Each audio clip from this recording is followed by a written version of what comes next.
What if I told you there was one single phrase that could be your secret weapon for pretty much any social situation in China? Well, that's exactly what we're going to talk about today.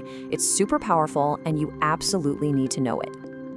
Okay, we've all been there, right? You need to interrupt someone. You need to get their attention, but they're busy, they're in the middle of a conversation, and you're just standing there thinking, how do I do this without being rude? Yeah, exactly. It's that awkward feeling.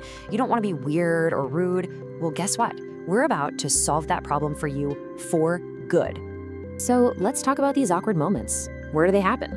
Let's dive into a couple of super common situations you'll almost definitely run into in China.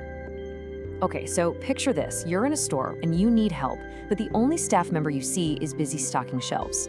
Or here's an even better one, and way more stressful. You're on a subway, it's totally packed, and your stop is coming up. How on earth do you get through that crowd without just shoving people out of the way? Okay, so for situations just like that, there is a perfect phrase. Think of it like your social icebreaker. It just smooths everything over. It's a way to show you respect the other person's time, their space, the whole shebang.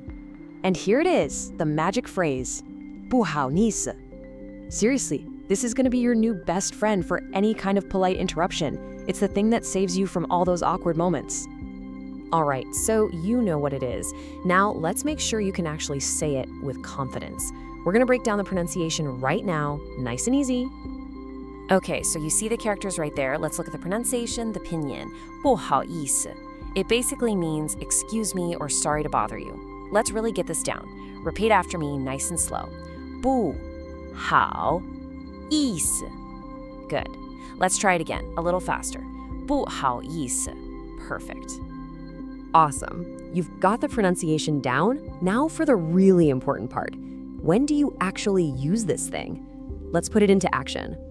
So the secret is all in the timing. You say 不好意思 right before you do whatever you need to do. So you say it, then you tap them on the shoulder. You say it, then you start squeezing through the crowd. It's your opening line. It always comes first. And this is why it's so brilliant. It's the perfect social icebreaker. It's not really an apology, you know? It's more like a polite little signal, a heads up that you're about to ask for a second of their time. And that little signal just instantly softens the whole situation. So let's look at the difference here. On one hand, you could just jump right in, which, let's be honest, can feel pretty abrupt, maybe even a little rude. But on the other hand, when you start with 不好意思, you're immediately showing that you're being considerate. It just changes the whole vibe from being demanding to being respectful. And really, that's it. You are now officially equipped with this super simple but incredibly powerful tool for navigating China.